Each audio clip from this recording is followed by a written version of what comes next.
What is up, y'all? Welcome back to another video. In today's video, we are going to be talking about Matthew Stafford and Bevell. We're going to be talking about how Bevell has transformed and took Matthew Stafford's game to the next level. And we're also going to be obviously talking about Matthew Stafford and how great he was last season, some of the things he does well and some of the things he doesn't. That was the main intention of this video, was to just look at that. But I definitely went a little bit deeper with this one, and I think it turned out pretty well.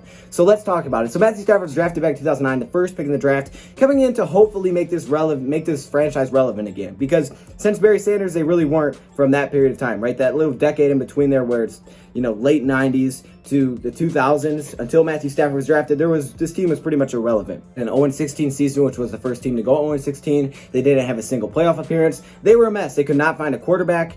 And all of a sudden, they've drafted Matthew Stafford out of Georgia in 2009. And they're just like, hey, man, please make us relevant once again, which he did.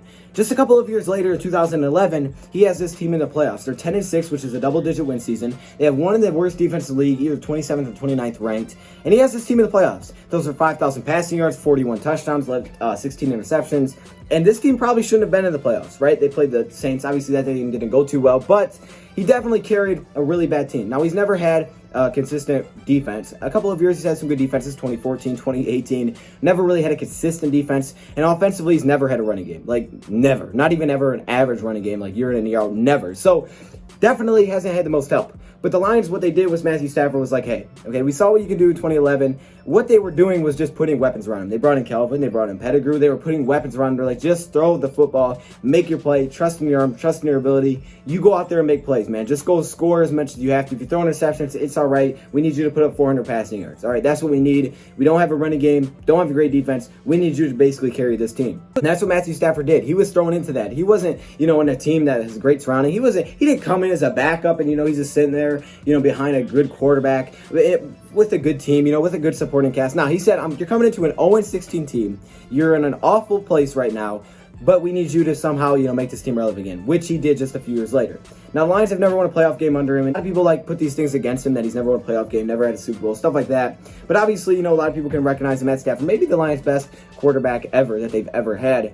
And what happened is that even though year in, year out, right, 7 straight years, Matthew Stafford at least 4,000 passing yards, he's carrying this team year in and year out. With a couple of, other years, like 2014, the defense was really good, helped him get to 11-5, one of their best seasons ever. A couple of good years defensively, but other than that, pretty much carried this team, or at least they weren't the problem of the team. Until 2018 came around. And all of a sudden, 2018 comes around, and Jim Bob Cooter is their offensive coordinator, who they're deciding to give a full year to. And it didn't work out. Matthew Stafford's first year, under 4,000 passing yards after 7 straight seasons. He has one of the worst years of his career when it comes to efficiency, touchdowns. It was really bad. And what Jim Bob Cooter to me tried to do was make it so Matthew Stafford's not throwing as many interceptions, try to make him a more efficient, passer. He didn't throw for as many yards per attempt. It was one of his lowest yards per attempts of his career. He's just trying to make him more efficient and make him, play a little bit smarter. But the team wasn't really built for that. Matthew Stafford wasn't necessarily built for that. And so the Detroit Lions make a decision. They have a great defense 2018. It's Matt Patricia's first year. And somehow, someway, the offense is really the problem. The offense is what's holding them back. And they're like, all right, let's bring in a guy named Bevell. So they get their offensive coordinator. Now, this offensive coordinator has a tall task, right? The defense was good. Hey, if the offense is good, this team's a playoff team. Unfortunately, the defense was awful, and Matthew Stafford got hurt halfway through the season. But when we did see Matthew Stafford, we saw maybe the best Matthew Stafford that we've ever seen. Efficiently, he was maybe the most efficient season he's ever had. He had the highest passer rating he ever had. He was on pace for that. He was on pace for a 5,000-yard passing season, which he only did once. He only had 5 interceptions, so his interceptions went way down. He still had 19 touchdowns. So somehow, Bevell made Matthew Stafford more efficient, while at the same time giving him the highest yards per attempt of his career. How in the world did Bevell do that? Bevell took Matthew Stafford to another level last season. After going from a terrible year, he took him to a different level with a lot of the same weapons. So how in the world did Bevell do that? I wanted to go look back. And this is when I was looking back and watching the Chiefs game, and I'm just watching, I'm like, man, this is stuff that the Lions, didn't do before. And what I see is this. Pre-snap solution. It's a pre-snap solution that I see from Bevell. That's my little key term for it, from what I saw from Bevell and what he did for Matthew Stafford offensively. It's really hard to, go through all your progressions in the NFL or even college football. It just doesn't happen, right? You usually have an idea of where you're going before you snap the ball. So when people say, well, you're staring down wide receivers, that's the difference from knowing where you're going to go with the football. Matthew Stafford got a lot better in 2020 of looking a defender off and then going back. Over Quinn talked about how You know, Peyton Manning did that. He would look down as wide receiver, but he was so good pre-snap that he knew what was going to be open before he snapped at the football. And we saw a lot of that with Stafford last year. And even though he got a lot better looking off defenders, Matthew Stafford knew where he wanted to go with the ball. And you know, you always have to do that. If you guys ever play Madden, you usually have a pretty good idea where you're going to go with the football. A lot of things were opened up. And what I saw Darrell Bevell implement a lot was motions. Darrell Bevell implemented so many motions, which allowed Matthew Stafford to see what the defense was in, whether they were man, what kind of zone they were in, whether they were blitzing, and it really helped him recognize what he thought would be there before the snap, right? And there are probably a lot of film sessions that they went through that also helped him. And it took Matthew Stafford to another level. And today we're going to be watching over that and seeing how Matthew Stafford's game really transformed from 2018 to 2019, and why you should definitely be excited about this offense for the future. So Matthew Stafford, we know about all the talent and everything like that, but Darrell Bevell has taken this dude to another level, and hopefully that continues in 2020. So let's watch it. This is the Chiefs game. Now, some people would say, you know, that Matthew Stafford even outplayed Mahomes in this game. I would say that. I think he outplayed him. Yes, they lost, but even if you just look at the statistics, you would see that Matthew Stafford outplayed him. It was the only game Patrick Mahomes didn't throw a passing touchdown. Stafford was a beast. However you want to look at it, Matthew Stafford balled out this game. Maybe one of the best games I've ever seen of his career, honestly, and it came in a loss because the defense could not stop the Chiefs offense. But let's watch this game and just some plays that I picked out by Matthew Stafford. We'll also look at some things that I think he needs to get better at. So some strengths and weaknesses, obviously pre-snap, you'll see a lot of motions. His touch got a lot better. That was something that was always against Stafford was, oh, he doesn't have a nice, you know, deep ball touch. That got a lot better, and you'll even see some examples in this game. His arm strength is obviously something that's always been a pro for him, or his strength. Strength because arm strength, get it? Okay, stop. Ability to climb up the pocket, a little bit more aware in the pocket. He's not a mobile quarterback. That's a con, right? He's not going to get outside the pocket and make plays. It's just not who he is as a quarterback, but he got a lot better at climbing the pocket. One of his cons is I don't think he always knows where the blitz is coming from, but what quarterback actually does always know, it's probably really hard to recognize because that's the defense job, is to disguise a lot of things. And the Chiefs got a lot of pressure, so you'll see a lot of pressure, but he obviously has a lot of fight in his game. You know, this guy plays super hard. You'll see one major example of that. You guys already may know what play is coming later on, but his ability to throw under pressure, I think, has gotten a lot better. But I also think when you look at, you know, his cons, sometimes he trusts his arm and ability too much, but I think that's something that's kind of been like stamped in his nature ever since he was brought in, and he's just been told, hey, trust your arm and trust your playmaking ability because we need you to. But with Darrell Bevell, he got a lot more efficient and really, really good. So let's check this out. This is an early play in the game. You're going to see here Matthew Stafford's, pointing out some of these edge rushers. What he's able to do is look at these two guys. These guys are really important. If one blitz, if one drops. What you see here is Kenny Galladay is actually in the slot. So they put Kenny Galladay in the slot here to attack the seam. And it really comes down to these two guys and the safety, right? Is the safety going to take away the inside? Because the seam probably won't be there. So one of these guys are going to drop. And then the question is, what does safety do? If he drops out here, it's going to give him, you know, the inside pass if he can touch it over a linebacker. And then this corner is going to try to drop and take it away. You'll see it in action. So let's see this thing happen. Let's see it play out. Matthew Stafford pre-play, man. This is pre-play stuff that they implemented in Stafford's game that took him to another level. So boom, you'll see a blitzer here. The linebacker tries to drop, which allows Stafford to throw it over middle if this safety gives him the inside. Now, if he takes away the inside, it's a different situation. You may have to attack him this way. That's going to be tough. But he does end up giving him the inside on that little move there. And he gets the inside, and this cornerback has to drop. But obviously, this is a lot of room for Matthew Stafford to touch it over the linebacker, which he does. The quality, I don't know why it's not so great. I have it at the highest level I can, y'all. I don't know why it didn't come out so great, but it didn't. So I apologize for that. I don't know. Maybe it's because it's slower. So, I think here's the play once again. He looks left, again, starting one way, looking off the defender, looking off the safety or whoever's back there, coming back to the middle, throwing a dot. Matthew Stafford got much better last season. All right, here we go once again out of the gun here. This is a cool concept. So basically they have two kind of corner routes, and that's TJ Hockenson and Marvin Jones. So they have, you got your corner and you got your safety. You're watching these two guys. These guys are important. But you have two corners. So TJ's going to run a corner, and Kenny Galladay's going to run a corner route. So now he's just trying to see, okay, which one's going to be there. It really depends on what the safety does and what the cornerback does. If the cornerback comes down, then he can fit it inside to Marvin Jones. If the cornerback drives back, then he should be able to go underneath to TJ Hockenson. And when you watch here, you'll see it open up for Matthew Stafford. So he's looking there right away because he's got the two options. Linebacker tries to come over. But you can see right here, watch him kind of jump forward. So he jumps forward. It gives him that space for Matthew Stafford to fit it into Marvin Jones, which he does for another dot right down the field, man. Matthew Stafford was great in this game. I mean, I think this is just a perfect example of how Darrell Bevell is really taking him to another level. That's just another angle. So heck of a play there, and set him up in good field position. So here we go again. You're going to see him out of the gun. And then you're going to see a dot over the middle. Now, this one is just an example of touch. I mean, he starts left, which is great. Then he looks back, to the middle because he knows he wants Jones. Takes the shot. The safety's playing a little high. You can see Marvin Jones raising his hand that, hey, I want the ball. And Matthew Stafford has to put it over 29 here, and that's what he does. Look at this touch. Just right over the defender's hand. Just a dot, dude. Just a dot. Matthew Stafford's touch has really gotten a lot better. His accuracy has gotten a lot better. Here we go, by the goal line here. Another gun situation. Stafford and Darrell Bevell is putting him in the gun a lot and giving him a lot of options. And what you're going to see here is there's going to be a lot of options to the right. So he looks there right away because he knows he's going there. But there's so many options. Now he just has to find which one he wants to go to.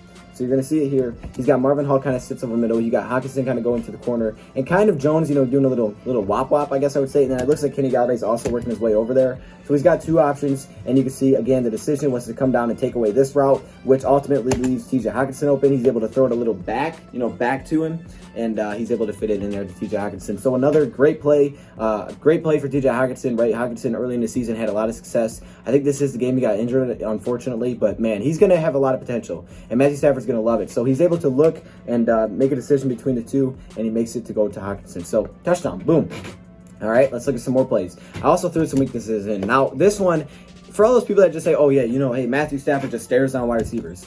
Obviously, we've seen he doesn't. But again, every quarterback does at times. You know where you want to go with it. Mahomes stares down one spot the entire time, right? He stares down one spot, he goes there, and Coleman jumps on it. It happens, y'all. It is what it is. It's football, man. You're going to look down wide receivers. You only have so long to throw the football. But let's get back to Matthew Stafford here.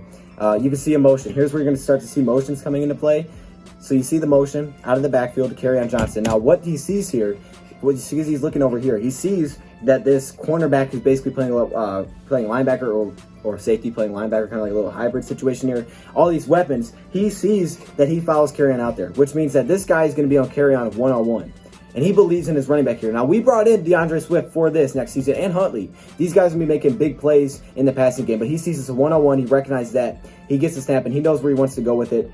Starts over the middle, looks back right. He takes the one-on-one shot here, believing in this guy. He had the step. That honestly should have been PI. I don't know how that wasn't, but it was not pass interference. But again, just with a pass-catching running back, which Carrion really wasn't. Next year in Swift and Huntley, those guys may make that play. But again, that probably should have been a flag anyways. That's a really hard spot. Here you're going to see a nice little pass over the middle. The ability to, start right, kind of come back over the middle, just a little dump off over the middle. He was just so good this game, and that's where Hockenson gets hurt. So unfortunately, let's just skip that. I don't really want to see it. That's just an unfortunate moment. But here we go. Once again on the gun. Did I skip anything? Let me make sure I didn't skip anything though. Yeah, so just, you hate to see it. Here's another motion out of the backfield, J.D. McKissick, which allows him to kind of read the defense, see pre-snap. I mean, this is something that Darrell Bevell uses so much and allows him to kind of recognize the sort of defense that they may be in. And this is literally, though, I mean, you could see pre-snap. You could see a pre-snap. So let's go back and look. So this motion, I mean, this stuff is just really cool when you really come down and watch this, because it's so cool to see, how everything kind of opens up. So he sent McKissick out here, kind of spreads out the defense a little bit. So once it flattens out the defense, Matt Stafford, again, has Kenny Galladay in the slot. And he ate in the slot. At least this game he did. So he has Kenny Galladay in the slot here. Now, when they're pressed up like this, you can see the middle could be open, depending on who drops back and takes that away. So there's going to be a corner here. If he takes the outside, we kind of brackets him inside, they're going to have to play that zone, and they're going to try to kind of collapse that together. But Matthew Stafford, this is where the big arm, this is where having that rocket of an arm comes into play, because he's able to fit it between multiple defenders. This may be the dottiest of dots I have seen this year. I mean, this may be the biggest. Are we frozen? I think we're frozen. Okay, this may be the biggest dot I've seen of the year. Okay, let's just watch it play out. Now, if that isn't the dottiest of dots you've seen from Stafford, that may be his best throw ever. It's up there. Maybe not ever. It's up there, though. So here's a nice angle for it, because they're flattened out. You see 49 back up. Now, he's going to try to step over and take it away, right? He's going to try to step over and take away. But look at what Stafford does. Look what Stafford does here. Oh, he doesn't look off his receivers. Look at Stafford, okay? He looks middle, and it kind of like freezes the safety. So I always try to make a decision. This corner out here pushes Galladay to the inside, and this is up to 49, this linebacker to recognize it. He doesn't see it right away. 49 has to step over, but Stafford already fired it. Look how hard he throws this ball. There's just no chance. Between three defenders, throws a dot. You can see Matthew Stafford's getting one of these. Just an absolute, that was just nice. Here you can see the running game, man. I'm glad we got more running backs, because, okay, let's just move on. That was pretty disgusting. All right. Here we go again. Here's another play. Here's a play action. Matthew Stafford ability. Look, he sees the pass rush on the edge. He steps up in the pocket, and he fires it. Now here, a great job stepping up in the pocket. You can see maybe just try to throw it too hard, you know, just kind of really try to fire that thing in there, throw it too low. Hey, that happens. Sometimes you just squeeze the ball too hard and just firing it at the ground. I've had that happen a lot. Here's just that nice little sidearm, but this nice little ability to just flick it out there. You know, he's got that range of motion. You know, people have always talked about that with him. Another motion here, puts Kerryon out here, single back. You see the blitz is coming. But again, Matthew Stafford recognized that. So instead of putting Kerryon on a block here, Kerryon's going to go out a little route. So he does have this, but he likes his matchup here with Kenny Golladay pre-snap. He sees Kenny Golladay on 35. You know, he's going to Golladay. I can go to Kerryon or I go to Golladay. He says, I'm going to Golladay one-on-one. He gives it a shot. Great pass. Puts it up there where only he can get it. And, you know, he just grabs easily a first down there. So, great play by Kenny G. Kenny G's just a monster. That's what I really took away from a lot of this, is how much of a monster Kenny G is. So, I think this is actually another angle. You can see Stafford telling Kerryon, hey, come over here. They're going to blitz this side. And he could throw it out there. He could have just threw it out to the flats, but he decided to go away from the pass rush and go over to Kenny Golladay. Kenny Galladay's a monster, y'all. I mean, yeah, Kenny Galladay's just, he's an absolute freak for sure. Oh my gosh, man. It makes you, like, admire how good Kenny Golladay actually is. Now, here's this heart. This is heart. You can't teach this. This isn't something that Darrell Bevell gave Stafford. This is something that he's always had. And this is heart. Okay, so he does a little play action. Pressure comes off the edge. You know, oh my gosh. Was that Ricky Wagner? Oh my gosh. Look at Rick Wagner. Yo, I feel bad, bro. Look at this. Oh my Lord. Okay, so he runs him over. Stafford decides, well, he's not our mobile quarterback. Says, get off me. Get off of me. Okay, that's a D lineman, bro. I think. Or is that the linebacker? I don't know. It's the D lineman. Number 9. Look how big this dude is. Get off of me, Stafford says. Running hard. And he takes his head on. Yes, he gets thrown down, but he takes that head on, man. He's going at it. Look at him stand up in his face. I love it, yo. That's passion. Stafford has it. You can't teach that, man. And that's why I love him as our quarterback for sure. Here we go again. Nice little hand up off the middle. Hey, and you can see the passing game can set up the run. So if, you know, as this continues to work out, it sets up the run. This one's kind of a little short, unfortunately, but you can see again, just this great touch. The quality's not so great here, but just a great touch to Marvin Hall. I think I'll give you guys another angle here, so you guys will see another angle on this pass. Here you go. So you're going to see another angle. I think this is the same play.